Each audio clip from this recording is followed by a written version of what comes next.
Bonjour à tous, aujourd'hui je vais vous présenter une nouvelle vidéo qui va vous permettre de comprendre comment prendre en vidéo, en capture d'écran vidéo, votre écran d'ordinateur. Je vais vous présenter trois applications, de la plus facile à la plus compliquée en termes d'utilisation, pour que tout le monde s'y retrouve. Alors, dans un premier temps, vous pouvez vous rendre sur le Microsoft Store pour pouvoir télécharger une première application, alors qui s'appelle Capture et Croquis. Il se peut que cette application soit téléchargée par défaut sur votre navigateur Windows. Vous pouvez aller dans la petite barre, la petite loupe et chercher Capture pour voir si elle est déjà installée. Si elle ne l'est pas, vous avez juste à l'obtenir, elle est totalement gratuite.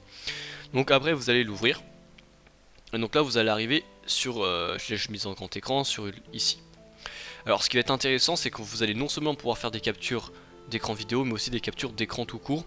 Et donc ici on est dans les captures d'écran que vous pouvez retarder, mais vous pouvez aussi faire des captures d'écran vidéo. Donc vous allez dans la petite caméra ici, et là vous allez pouvoir faire plus nouveau. Et à partir de là vous allez pouvoir sélectionner tout simplement la zone sur laquelle vous voulez démarrer la capture d'écran.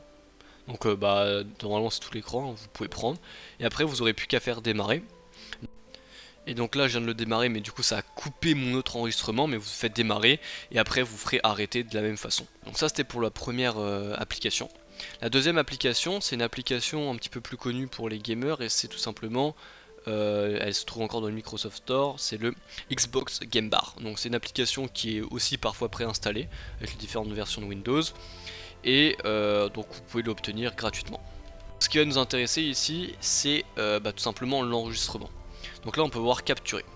Donc on a un petit onglet qu'on va venir fixer avec la pointe pour pouvoir en faire ce qu'on veut. Donc vous pouvez en fait tout simplement définir ici des raccourcis clavier. Donc, par exemple je peux mettre, il faut faire un contrôle plus une touche, par exemple contrôle F8, et ça va donc me clipper les 30 dernières secondes, ou encore faire un contrôle, contrôle F7 par exemple, qui va démarrer puis arrêter l'enregistrement. Donc l'utilité ici c'est d'avoir directement une association de touches prédéfinie pour pouvoir lancer l'enregistrement à n'importe quel moment. Ce qui est utile aussi, c'est que là, par rapport à l'autre application où vous ne pouviez rien gérer, là vous pouvez quand même gérer pas mal de choses, comme le son du jeu, le son du micro, le son des applications système. Donc ça se passe ici, hein, vous avez juste à choisir ce qui vous correspond. De pouvoir enregistrer le son en arrière-plan pendant que je joue. Donc par exemple si vous mettez de la musique, ça enregistrerait pas la musique, ce qui serait quand même super bien. Maintenant on va passer à la dernière application. La dernière application c'est la plus complète et la plus compliquée on va dire d'utilisation, parce que c'est là où il y a le plus de réglages à faire. Et c'est l'application avec laquelle je record, qui est GeForce Experience.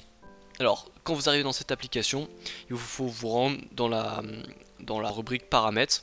Et là vous allez pouvoir voir superposition en jeu. Alors vous pouvez regarder que moi c'est Alt T qu'il faut que j'effectue en association. Mais je ne sais pas vous c'est quelle commande qu'il faudra. Moi il me semble que c'était Alt Z. Donc vous appuyez sur Alt puis Z et vous allez avoir une superposition. Donc on va voir tout de suite ce que ça fait, Alt T. Vous allez avoir ça. Donc moi vous voyez je suis en train d'enregistrer avec GeForce Experience. Et vous allez avoir ça. Donc là le but c'est tout simplement d'enregistrer son écran. Alors comment on va faire? Donc là on voit que je peux enregistrer le micro. Je pourrais même éventuellement enregistrer la webcam accessoirement. Et donc on va aller se rendre dans les captures vidéo. Et donc vous allez aller choisir par exemple une résolution 1080p ici, avec une fréquence de 60 images par seconde. Je rentrerai plus dans les détails dans une prochaine vidéo pour savoir comment avoir des meilleures captures d'écran les plus optimisées possibles. La vidéo arrivera très bientôt. Et de la même façon que pour le logiciel précédent, on peut aussi associer des raccourcis clavier ici pour faire l'enregistrement. Donc moi j'ai mis F3 par exemple. Ce qu'il y a de mieux par rapport à l'autre application, c'est qu'on peut mettre seulement une touche. Et donc on pourrait en fait s'en servir carrément comme un Stream Deck, puisqu'en appuyant sur une touche, ça va vous faire une action. Alors que dans l'autre application, on était obligé de mettre deux touches, ce qui est en l'occurrence plus facile d'utilisation.